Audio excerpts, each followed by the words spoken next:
Hello everyone and welcome to Daily Game Review number 90. Today we have Tromm 6Q versus Katchumo 5Q. So let's go ahead and get started. So Black chose a Cross Fuseki, so I'm going to go ahead and give everyone my opinion on the Cross Fuseki. My opinion, while it's nothing but a theory and my personal opinion, it is of my opinion that the Cross Fuseki is slightly favorable for White in an even game.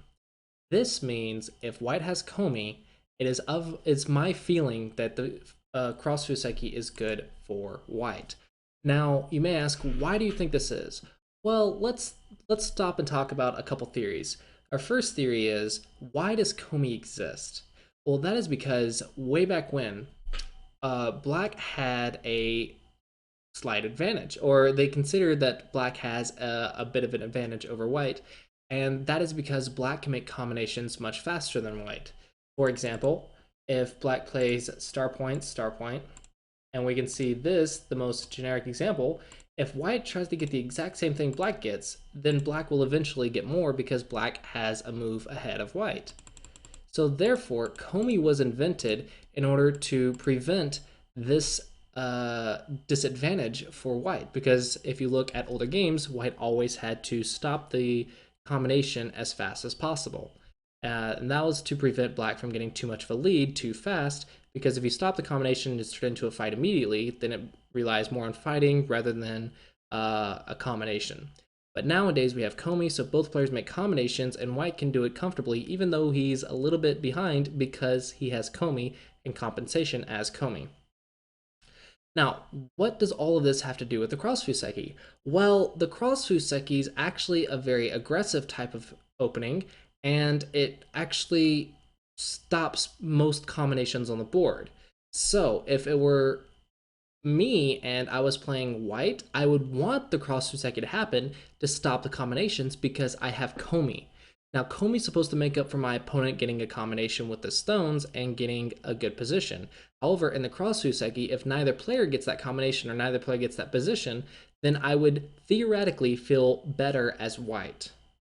So, in the Cross Fuseki, we would think that there's not really a combination for either side, and both players are going to have individual positions, and it's going to be a little bit aggressive, and whoever can make a position faster. However, if White has Komi, it is of my feeling and my theory that White has a slightly better position due to Komi. Now, in this game, White doesn't quite have Komi, so I think it's okay for Black to pull off because there's a 1 rank difference, so there's no Komi. And I think it's actually a good idea here because Black can play aggressive game in order to try and get an edge over his opponent. However, it's okay to do when there's not a Komi game, but in that case, why not just play a normal game? Because a normal game without Komi, wouldn't Black have an advantage according to that theory? So while I think the Cross Fuseki can be tried and still be even for both players, since there's no Komi, I would prefer, theoretically, to make my own combination as Black since White doesn't have Komi, and I would feel I have a slight advantage. So I actually think the Cross Fuseki is not recommended as a strategy for Black. However, this is again only my theory and only my opinion. There's no proven fact for this, and there's no proven variation or combination or anything like that. So I just wanted to point it out for those of you who might share the opinion with me that perhaps the Cross Fuseki is favorable for White in even games and not bad for White in no Komi games. So I would prefer making my own combination first as Black. But anyway, I just wanted to point that out to give you guys more of an idea and share that little theory with you. But I don't think this is a bad move at all. It can't be bad. It's an open corner. But anyway, that was my little theory. All right, so White plays an open corner and plays the 3-3. 3-3 is a little bit strange due to the fact that Black has 2 star points, and if Black plays here, and let's play a normal Joseki, it looks like Black is making a very nice combination on the board, and I think letting your opponent make a combination, especially in the Cross Joseki like this, is not a very good strategy. I think it's actually helping your opponent. So I'm not a fan of the 3-3. Can't say it's bad, but I'm not a fan of it. So black plays an approach, perfectly fine, and plays here. So this one I'm also not a fan of. I can't say it's bad again, but I'm not a fan of it. So if we talk about basics, when you extend a corner, you want to jump over 5 from the start point, right? This is a common extension from the start point.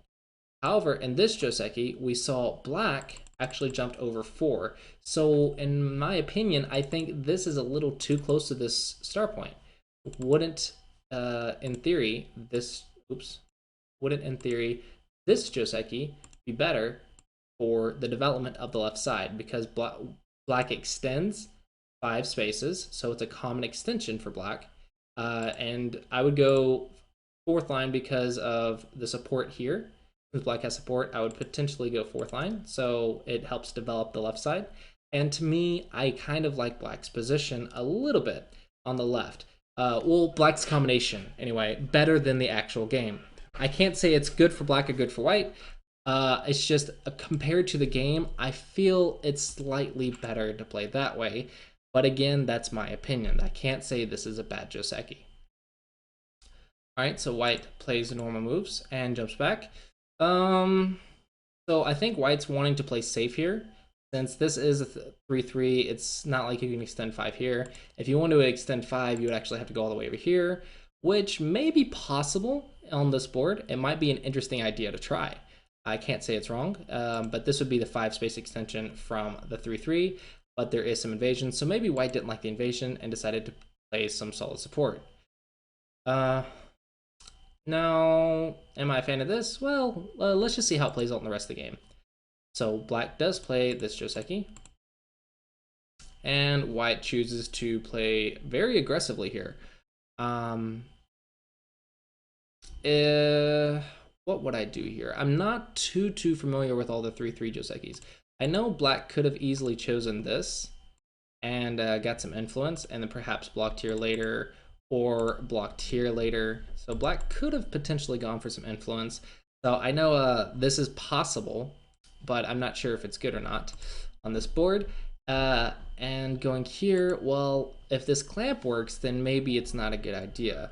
But as I said, I'm not too familiar with 3-3 because I never play it. But white chose this clamp, which looks like a very aggressive strategy and seems very interesting here. Black descended down and white can cut, but let's see how this plays out, and we'll see if white's plan pays off. Now, white should be looking ahead and thinking very thoroughly through this board in order to try and get the position and make the good combination. And so far, I think it looks okay for white. Is the ladder good for white? This ladder right here, is it good for white? It goes here, here, here, here, here, here, here, here, here. This ladder looks bad for white. So I think this is a mistake. I think white needs to fix with some type of move. Perhaps a move. Maybe just a normal move. Tiger's Mouth. And if black chooses to continue running, we'll just let black run, gain some thickness, and then come back and attack this group. I think this would be possible. Or maybe take the base and then attack. I would be looking at something like that, something similar. I would have to read a few more variations and find the best moves. But letting this ladder and letting black capture the cutting stone, I think is a big mistake. So white made a mistake missing the ladder, and this is a good result for black. However, if white had just played something simple like a Tiger's Mouth or maybe even a connection, I think this result could have been very different. Just anything, right? Some extension, white gets thickness, and then white can either take the base, make his own base and attack, or maybe even come down and threaten to. I'm just not sure about the life and death in the corner. Seems a little bit risky. Yeah, it seems a little bit risky. So I think white has to slide first. Once the slide happens, then white can fight with these 3 stones. And the result, I think, will be slightly good for white because black is on the second line and white is not. So I think white gets a little bit more. Black has a weak group, white does not. Well, white kind of has a weak group, but this is going to get very strong while attacking. So I like this. I like white in this fight. But anyway, this is a big mistake. All right, white extends like so, makes a base, perfectly reasonable, and goes here. I think when with this Ponuki right here and a stone over here stopping another one space jump, I would probably want to defend once more, just for the fact that I feel uncomfortable here. Maybe white thought he didn't have time. Uh, what about an attachment here? Mainly for the sake of fixing your group in Sente and making black strong, you get strong. I'm not sure. I'm actually not sure what to play. This looks bad for white all around. So I'm thinking maybe there's not a single good move because this Ponuki just makes it look bad. But to me, it feels a little bit weak, and I kind of like fixing weaknesses first before moving on. All right, white chooses this Joseki. Oh, black messed it up. Black probably doesn't know this Joseki or something because I don't know why he went and play this way. And then here, right? Or is it? I think it's here. Here. And then here, and then here, and then here.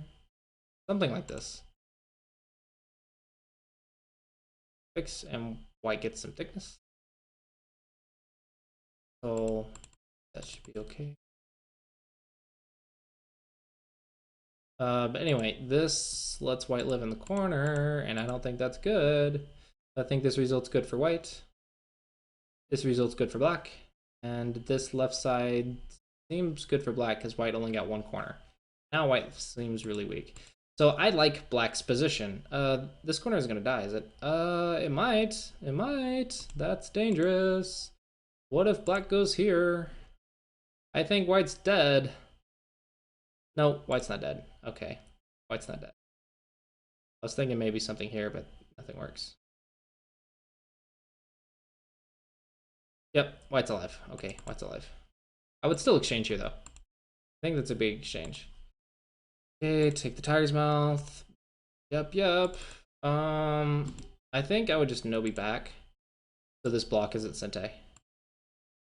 Because that cut works. Well, kind of. The cut leaves a lot of Aji. So black kind of wants the Nobi. If black doesn't and tries to play something else, well, you can't descend down now, right? So you have to go inside of here.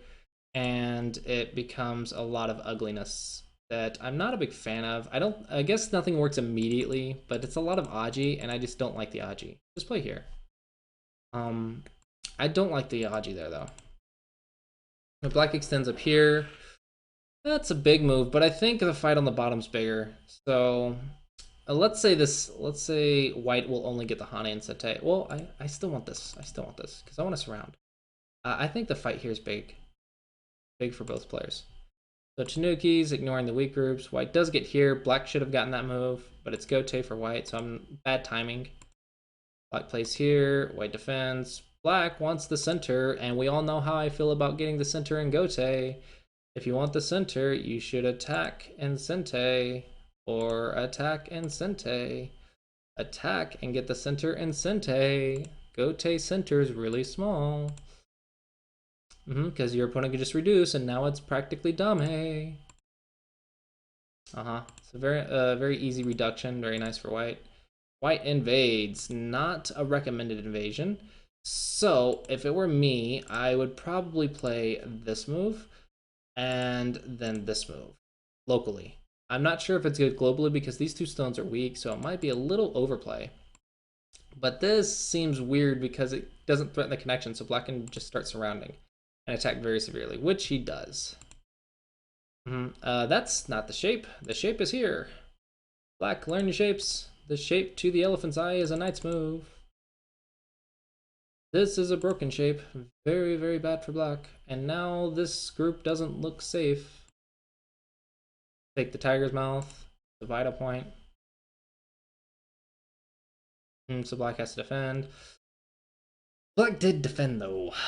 So I still think the fight's bad for white due to the fact that these two stones are still weak. So white has two weak groups. Don't defend that. That's super, super small. This is only points locally. It's only in-game.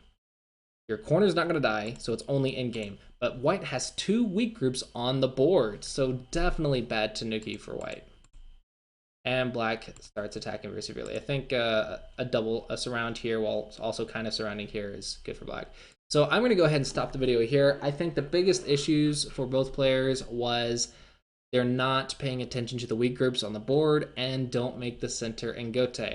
White, you made a reading error here and you kind of didn't recover from it. And yeah, I'm gonna go ahead and say that's the biggest thing we can learn from this game is watch your weaknesses. Don't invade next to a weak group. Fix the weak group first. Fix the bottom group. Fix the right group. And of course the ladder. Black, learn your Josekis. That's a mess up in a Joseki. And let's see, what was down here? Was that also a mess up in Joseki? I think maybe. I'm not sure actually. I don't know the 3-3 well enough to say it's a mistake in Joseki, but I think white had a little bit better idea of how to fight here than black. So I think black learned some Josekis, learn some shapes, and both players focus on the weaknesses. Fix your weakness first and attack your opponent's weakness second, then go play the big move. Excuse me. So I think focus on the weaknesses is the biggest thing we can learn from this game. But anyway, thanks for watching, guys. I hope you enjoyed that video, and I will see you guys next time.